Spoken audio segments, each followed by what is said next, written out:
Oi, gente! Oi, gente! Tudo bem bem com vocês? Tudo bem? Bom, primeiro a gente precisa dizer que vocês estão vendo que nós não estamos no nosso estúdio, não é? Porque hoje a gente resolveu dar uma voltinha, né? É bom de vez em quando, né? É bom de vez em quando dar uma voltinha. A gente resolveu dar uma voltinha e por um acaso paramos aqui na Casa Fiat de Cultura, Fernanda? Maravilhosa. Maravilhosa, né? Viemos aqui na Casa Fiat de Cultura para fazer um esquema novo outdoors, fora do estúdio. E a outra coisa que a gente precisa falar é que vocês estão vendo, este não é o Terence. Não. O Terence não está aqui hoje, o Terence está doente, gente, tá? Mas nada grave. Inclusive ele vai participar do programa de hoje, daqui a pouco vocês vão ver aqui. Mas nós estamos aqui na Casa Fiat recebendo o Clay de Paula, especialista em História da Arte pela Universidade de Sydney, que foi o curador dessa maravilha que vocês estão vendo aqui atrás, vocês já vão ver ao longo do programa, que é a exposição. Já vou deixar para você falar tudo. O Tempo dos Sonhos, a Arte Aborígene e Contemporânea da Austrália. Isso aí. Que, aliás, é um prazer, muito obrigado pelo convite, estar aqui com vocês. Nós que agradecemos. Fernanda. Seja bem-vindo. Antes da gente falar da exposição, hoje o assunto é arte, né? Você gosta de arte, James? Se eu estou aqui no Esquema Novo conversando com vocês sobre arte é porque eu sou um aficionado por arte, frequento museus ao redor do mundo e eu cheguei aqui e dei uma olhada nessa exposição, é das coisas mais bonitas que eu já vi aqui nessa cidade. Realmente está muito bonito. Você, mesmo. Clay, nem Ó, precisa chegou o perguntar se catálogo. você gosta de arte, né? Pois é, olha só, eu venho, como que se diz, apreciando a arte desde os 5 anos de idade, acredita? Acredito. Porque é uma coisa de família que a gente sempre gostou muito. E depois eu comecei a estudar por eu mesmo. Aí depois fiz jornalismo, inclusive, antes de estudar, me especializar em arte. Aí depois eu fui para a Austrália fazer um mestrado em História da Arte, na Universidade de Sydney. A Universidade de Sydney é uma das 7 universidades mais celebradas no mundo em História da Arte. Então foi fantástico. E por incrível que pareça, foi lá que eu tive a oportunidade de conhecer esse universo também da arte aborígene. Que até então era um pouco desconhecido, até por A gente até já por vai mim entrar mesmo. nisso, eu já queria te Mas perguntar vocês de vão cara, lá e... O que é arte O que para é você? arte para você? Ai, meu pai. Essa é uma pergunta que todos nós fazemos. Eu acho que a arte é algo espiritual, certo? É algo que você sente. A arte é algo é encantamento, é magia.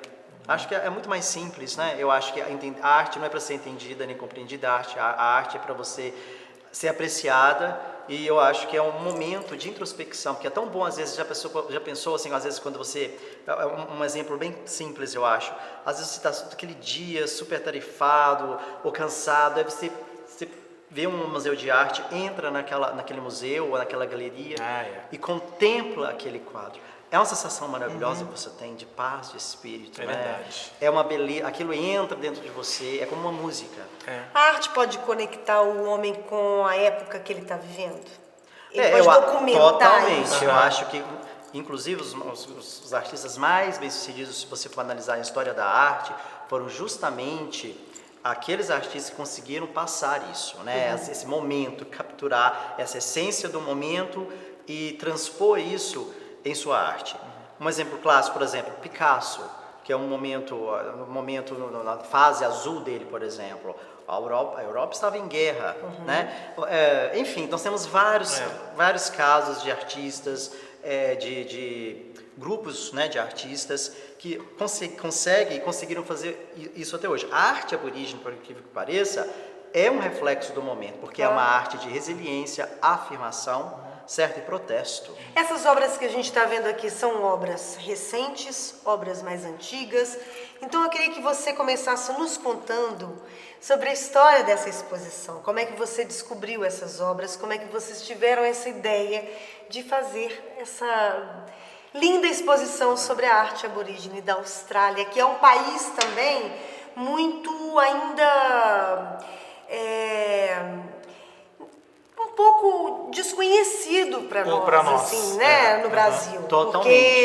Porque Distância, né? a distância. E, enfim, a gente não tem tanta notícia ou tanta contato assim com a Austrália. Justamente. Né? Então eu queria que você nos contasse, então, a ideia dessa exposição, como é que você trouxe isso? Oh, meu Deus, é uma ópera, mas eu gosto da ópera. Enfim.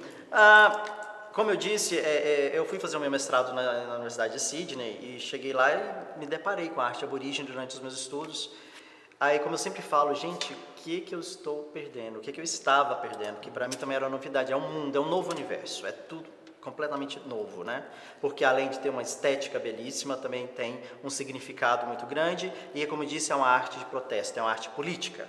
Ou seja, tudo isso em uma obra de arte, porque, ou seja, eu estou no paraíso. E eu que pensava que o paraíso fosse o Louvre e o Prado. É bem interessante. Aí eu tive acesso a muitas coisas fantásticas na Austrália. Conheci, né, essa forma de arte, me encantei e eu falei assim, não, nós vamos organizar um projeto desse para levar para o Brasil. Só que não foi tão simples assim. Imagina. A gente demorou mais ou menos 4 anos para organizar essa coleção. Porque às vezes a gente tinha dinheiro e não tinha as obras. Aí depois a gente teve as obras e não tinha dinheiro. Enfim, mas veio num momento fantástico, porque o ano passado foi o ano da Austrália no Brasil. O governo australiano organizou uma série de eventos em todo o Brasil e a exposição foi parte desse projeto. São quantos artistas aqui? Nós temos aqui aproximadamente 46 artistas. Isso que eu ia te perguntar, atuais ou não? Nós temos artistas. Bom, aqui vocês têm o privilégio de ter o crème de la crème da arte aborígene. São os artistas mais respeitados, os artistas mais celebrados, não apenas na Austrália, mas no mundo.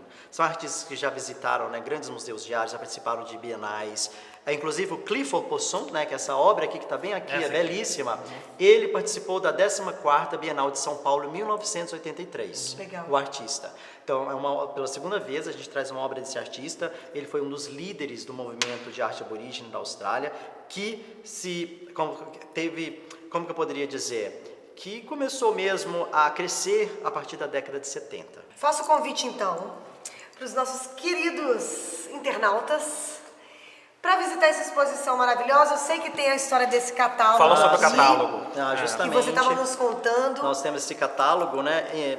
Incrivelmente também essa exposição, ela é um marco no Brasil, porque é a primeira exposição diversificada, né, em arte aborígene a visitar a América Latina. A gente só teve aqui no Brasil, por exemplo, em 2002, na Pinacoteca do Estado de São Paulo, e só mostrou uma região.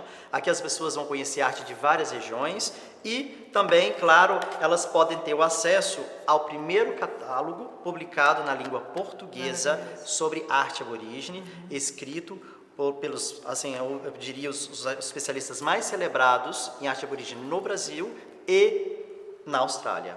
Então, assim, ou seja, é algo muito especial e as pessoas podem ter acesso a esse catálogo na página da Caixa Cultural do Rio de Janeiro. Estão vendo aqui. As pessoas só entrar lá e fazer o download desse catálogo e ter acesso a essa riqueza, né, na nossa língua portuguesa, certo? Eu sei também que tem um seminário, dia 8 de novembro, para quem quiser saber um pouco mais sobre essa arte, para quem quiser saber, inclusive, sobre arte aborígene brasileira, não é isso? Ou arte indígena brasileira.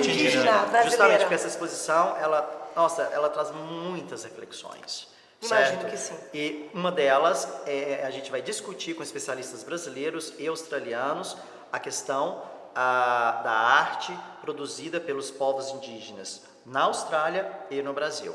O seminário será dia 8, né, de novembro, no período da tarde, na Biblioteca Pública aqui de Belo Horizonte, certo? E a Casa FIT, claro, está nos apoiando, porque esse seminário internacional, uma jornada internacional, é um desdobramento dessa exposição que está aqui na Casa FIT de Cultura em Belo Horizonte. Maravilhoso, Clay. Clay, continue aqui com a gente, porque não é um esquema novo se a gente não der dicas de filmes ou de... relacionados com a arte, ou que é o nosso assunto hoje, pode ser musical, pode ser teatral, pode ser...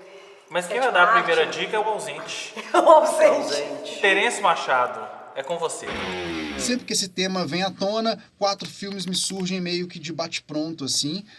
Uma Fernandinha vai falar, outros 3 eu vou passar rapidamente por eles agora. Começando por Basquiat e Surviving Picasso, que esse último teve o nome de Os Amores de Picasso aqui no Brasil, ambos de 96. O Basquiat, sobre o incrível artista norte-americano do Brooklyn, né? Com pai haitiano, mãe porto-riquenha. Ele teve caso com a Madonna, foi impulsionado início de carreira pelo Andy Warhol, e este ano teve uma de suas principais obras, Untitled, né? Leiloada em Nova York por mais ou menos 110 milhões de dólares, 370 milhões de reais. Quem deu o lance foi um japonês, danado esse japonês, quadro bastante carinho, né? Bastante valorizado aí do Basquiat, que morreu muito cedo, foi viciado em heroína, chegou até os 27 anos apenas. Surviving Picasso, um outro recorte, né? Um filme já melhor acabado, com Anthony Hopkins, Julianne Moore, que pega aquele recorte da vida do Picasso ali, o relacionamento dele com a Françoise Gillot, ele com 60 anos, ela com 23, teve 2 filhos com ele, mas enfim, teve que enfrentar todo o lado mulherengo do Picasso. É um filme bacana. O melhor dos 3 que eu vou citar é esse que está aqui atrás, o Frida Kahlo com a Selma Hayek, outra que teve também um casamento conturbadíssimo, né? No caso com o Diego Rivera, eles tinham vários relacionamentos extraconjugais aí, a Frida bissexual na época, já assumida, uma mulher de personalidade muito forte. O filme é o mais divertido e o mais bem resolvido desses 3, então eu deixo a dica aí principal com Frida Kahlo. A Selma Hayek, apesar do bom papel, né? Ela não conquistou prêmios importantes na época, foi indicada a melhor atriz no Oscar, no Globo de Ouro, enfim, mas o filme só ganhou prêmios menores de trilha sonora, maquiagem. Agora a maquiagem realmente merecia, né? Conseguiram deixar a Selma Hayek mais feia, digamos. Valeu, pessoal, não cortem meu salário. Semana que vem eu tô de volta aí com James e Fernandinha. Um abraço. Muito obrigado, Terence. Semana que vem espero que você já esteja aqui, ok? Senão seu salário será descontado, ok? Isso aí. E aí, qual a sua dica? Menino, eu tava pesquisando, são muitos filmes, são muita coisa, assim, mas eu achei uma dica legal na internet, que, né, conferindo, ver que são alguns filmes que estão no Netflix. Então já facilita para muita gente, que falam de uma forma ou de outra sobre arte. Tem a Frida, que o Terence já falou aí, já nos deu essa dica, né?